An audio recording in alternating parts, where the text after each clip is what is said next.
연례 행사처럼 또 한 번 홀린 듯 찾아온 가녀. 하지만 늘 그랬듯 도착하고 나면 날씨가 별로다.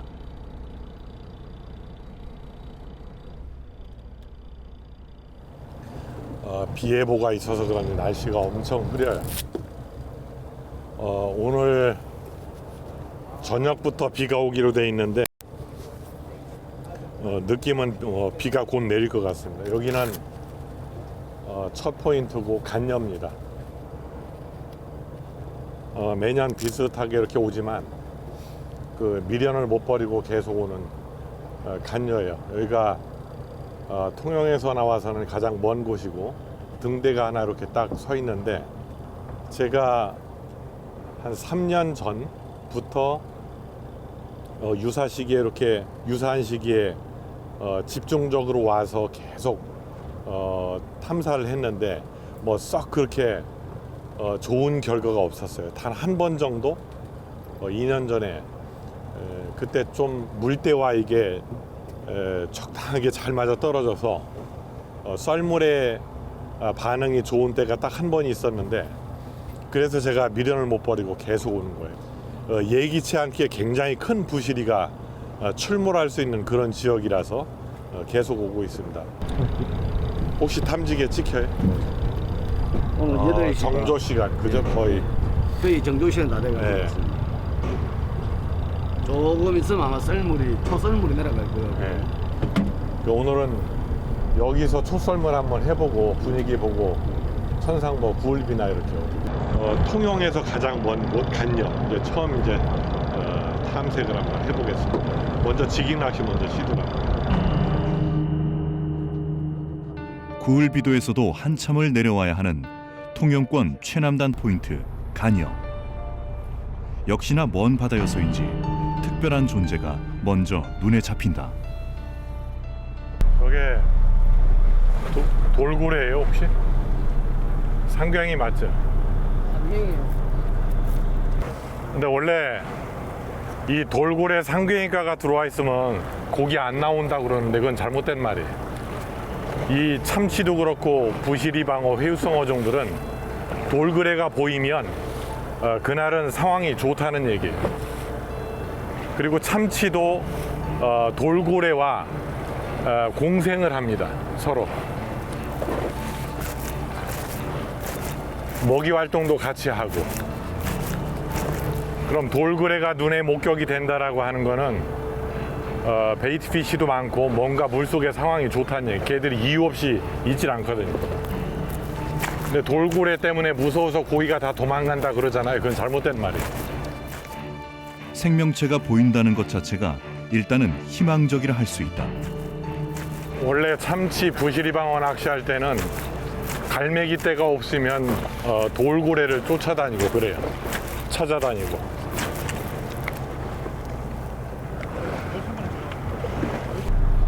지금 제 장비는 그 낚싯대가 642 H2MF예요.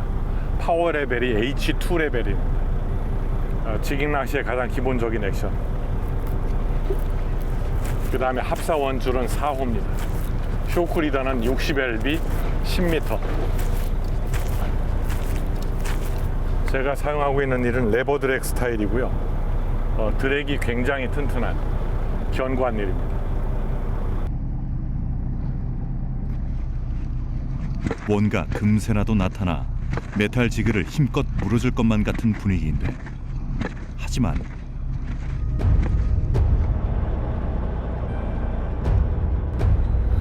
몇 번을 내리고 감아도 단 한 번의 건드림조차 감지되지 않던 상황.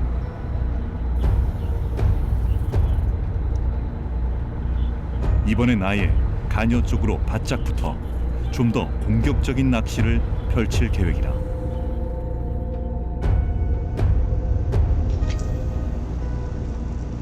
혹시 여 주변에 붙어 먹이 활동을 하고 있는 건 아닌지 캐스팅 낚시를 통해 반응을 살펴본다.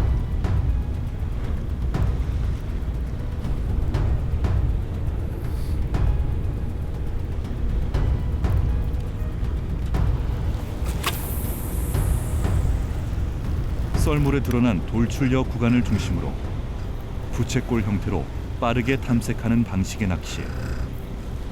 이런 방법으로 몇 번을 두드리다 보면 어느 순간 대상어의 등 지느러미라도 포착할 거라는 판단이었는데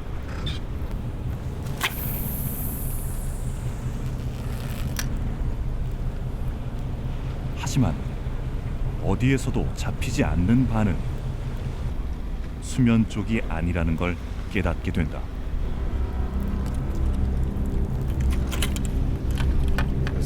플로팅으로 한번 던져봤는데 반응이 없어요. 다시 싱킹 타입으로. 할 수 없이 이번엔 싱킹 타입의 펜슬로 교체. 전 수심층을 고르게 탐색해가며 부시리 방어의 유형층을 찾고 놈들의 관심을 끌어볼 작정이다.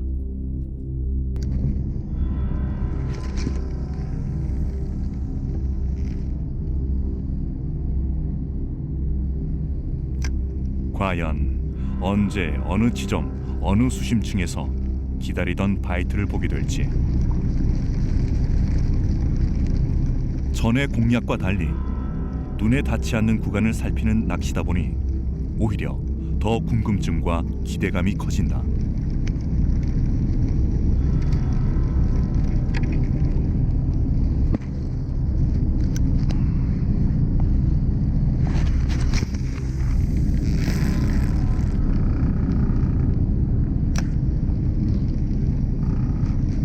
가녀에 최대한 가깝게 채비를 붙이고 난 뒤 일정한 속도를 유지하며 시도하는 리트리브. 만약 부시리 방어가 루어를 목격한다면 그냥 지나치진 못할 것이다.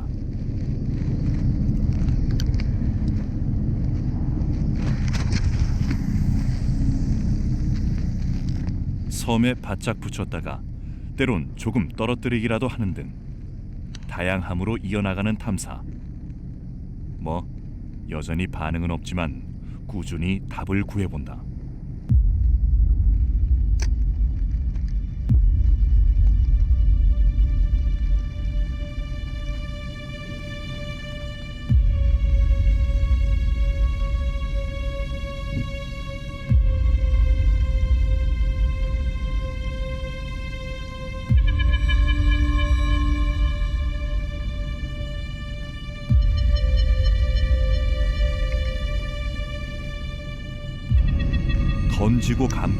던지고 감고를 수없이 반복해도 도통 포착되지 않는 바이트.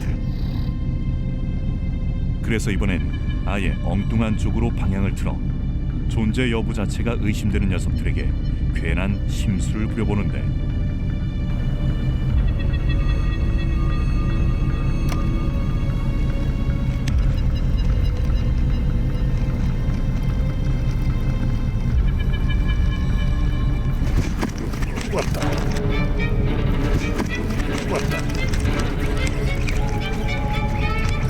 웬걸 가녀에서 상당히 떨어진 본 바다 쪽에서 그토록 찾던 바이트가 포착됐다.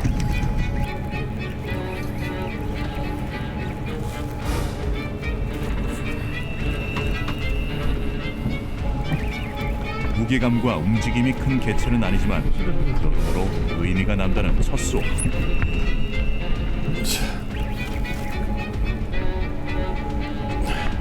드디어 몸이 나타났다. 작은 놈이 한 번 쫓아오더니 물어줬어요. 엉뚱한 지점에서 얻어낸 대망의 첫 입질. 언제나 그랬지만 낚시란 참 모를 일이다.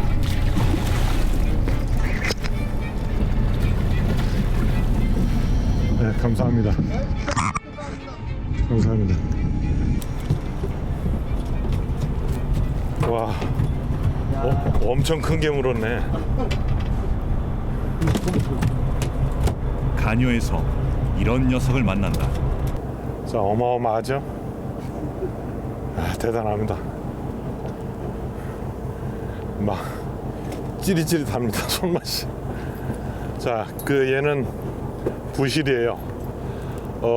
이 정도 체급 있죠? 이렇게 작아 보이는 얘들 크기가 이렇게 주종을 이루는 그 시기가 이제 6월 들어서기 시작을 하면 얘네들 체장 크기 정도의 부시리가 막 보이기 시작을 해요.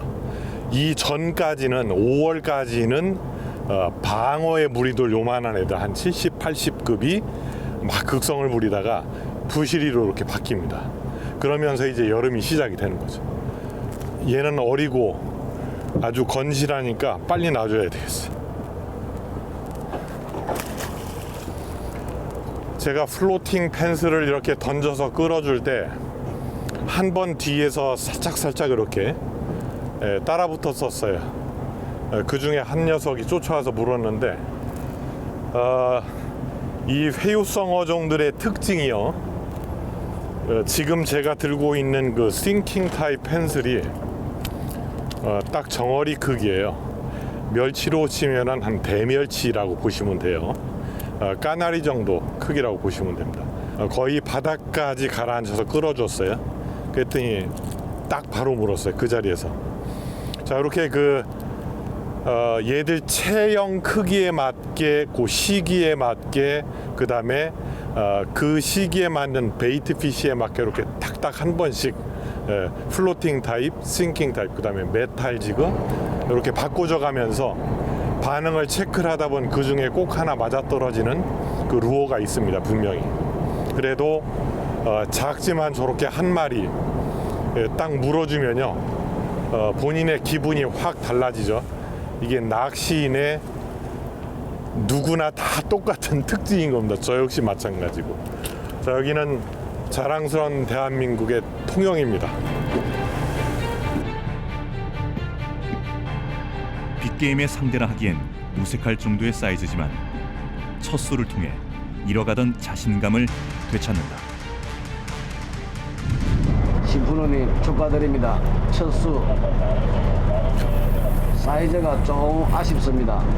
이번에는 메다 이상 되는 것을 한 마리 기대하겠습니다.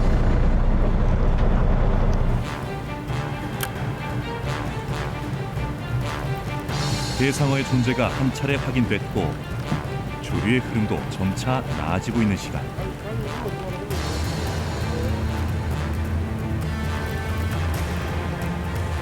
과연 머릿속에서 아른거리던 다녀의 빅원이 다시 내 앞에 모습을 드러낼지. 어떤 것도 예상하고 단언할 수 없지만 그렇기에 더욱 기대와 욕심이 커지는 다녀에서의 낚시. 오늘만큼은 인물 하나를 꼭 봤으면 하는 바람이다. 물이 조류가 좀 흐르기 시작하면 상황이 좀 나아질 것 같아요. 분위기가. 오늘 물색도 상당히 좋고 너무 맑지도 않고 흐리지도 않고 그렇습니다. 그 다음에 햇빛이 그렇게 강하지도 않고 낚시하기는 딱 좋은 날씨죠.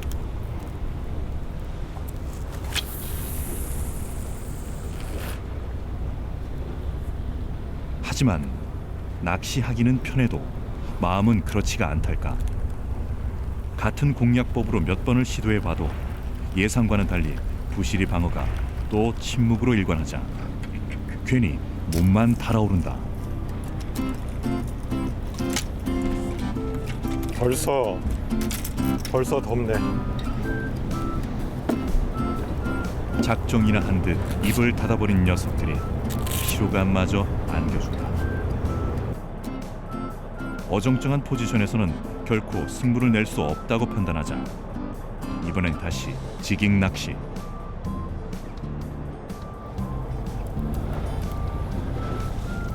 지금 제가 스피닝 장비로 바꾸고 있습니다. 롱저커 장비로. 조류가 약해서 천천히 힘들이지 않고 천천히 낚시를 하기 위해서 롱저커 장비로 바꾸고 있어요.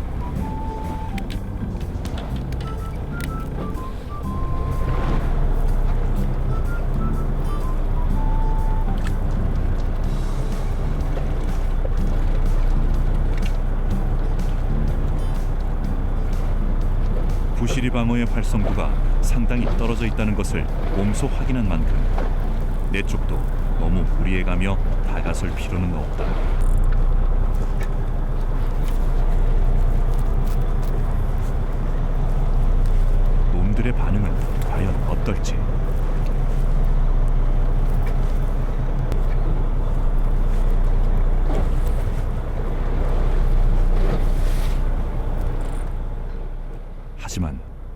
이마저도 간단하지가 않달까. 나름 새로운 방법과 채비로 돌파구를 마련하려 했건만 바다 상황이 영 도와주질 않는다. 조류가 거의 안 움직이니까 지그가 흐르질 않네. 음산한 분위기 가운데 한 건 해낼까 싶었더니 약해 빠진 조류에 지그는 제 역할을 못하고 있다. 제가 지금 150g 메탈 지그를 내렸는데 전혀 흐르질 않아요. 조류가 아주 간신히 가고 있어. 근데 이렇게 싹 물이 돌면 참 기미가 보이는데, 근데 여기도 아마 중썰물 되면 좀 반응이 올 것 같은데. 답답함을 물리치기 위해 이번엔 다른 곳으로 포인트를 옮겼다. 썰물이 이제 거의 중썰물로 싹 접어들고 있어요. 물이 제법 갑니다. 저 오른쪽이 이제 작은 구울비, 큰 구울비 이렇게 이어지고, 저기 보이는 게 국도인데 여기는 그 수중에 한 50m 조금 더 된 지역도 있고, 거기서 40, 35m, 30m 이렇게 위로 솟구쳐 올라와 있는데요. 딱 거기서만 주로 바이트를 하는데 여기도 포인트가 재밌는 포인트입니다. 그래도 썰물이 제법 가기 시작했어요.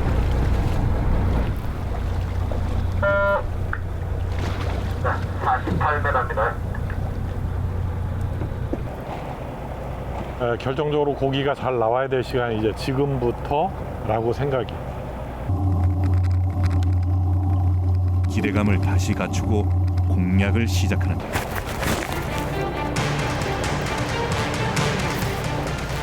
여기는 바닥에 폐그물이 많아요. 그래서 주의를 하는데도 또 걸렸어요. 믿고 찾은 포인트가 초반부터 걸림으로 발목을 잡는다. 네, 그물이 뜯겼습니다. 다행히.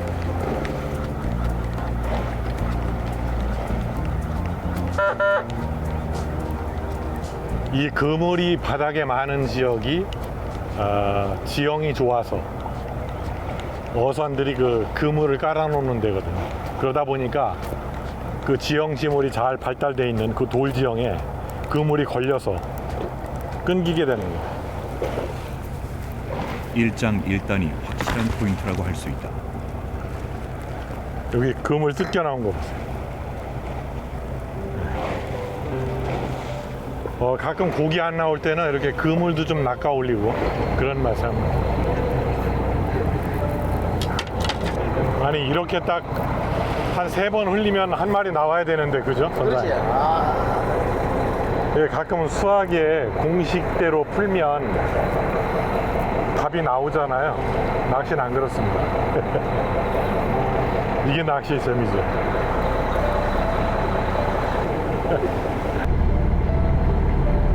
있을만한 곳은 다 했는데 썰물에 전혀 반응이 없었으니까 여기는 썰물 포인트 중에서는 마지막이라고 할 수 있어요. 이게 만일에 지금 1시간 정도 여기서 해서 안 나왔다 그러면 오늘 그 가능성은 거의 없어 보입니다. 근데 뭐 조류는 너무 좋아요. 상황이 조류 속도도 그렇고 딱 좋습니다. 너무 좋은데 이유를 알 수 없는 조조한 반응. 그럼에도 불구하고 한 방을 바라며 다시 공략을 시작해 보는다.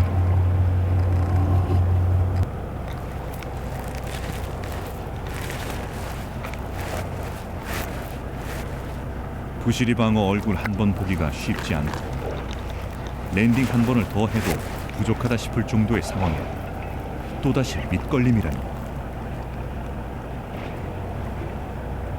안 되는 날은 그러려니 하는데 익숙하지만 괜한 데 시간을 뺏기니 답답함을 넘어 급 피곤해진다.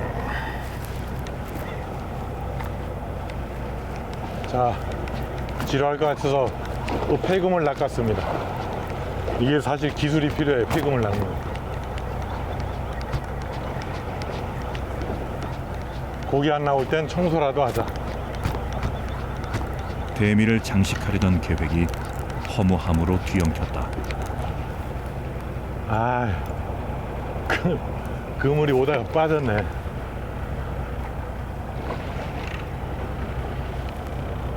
자, 여기가 이제 수심이 낮아지는 데입니다. 딱 지금 들어가면 수심이 딱딱딱 낮아져서 이렇게 타고 올라오는.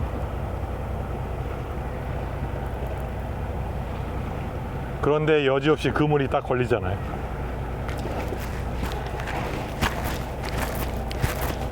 여기서 흘러 들어갈 때 고기 안 나오면 지금 없는 거예요. 다른 데로 이동해야 됩니다. 지금쯤 이제 내려가서 저킹을 하면 바이트가 들어와야 돼요. 안 그래도 약했던 조류가 바다의 섭리에 따라 더더욱 힘을 잃어가는 시간. 비록 바닥 여건이 녹록치 않고 방해 요소들도 가득하지만 마지막 찬스라는 신라 같은 행운을 바라며 손끝에 집중을 더하고 또 더해보는데 자, 이쯤 돼서 바이트가 안 들어왔으면 끝난 겁니다. 이 포인트는 지나치는 거예요. 단 한 번 작은 것만 주었을 뿐 더 이상은 어떤 것도 내주려 하지 않는 남쪽 바다. 이렇게 또 가녀와 구울비도는 아쉬움과 숙제로 나를 내몬다.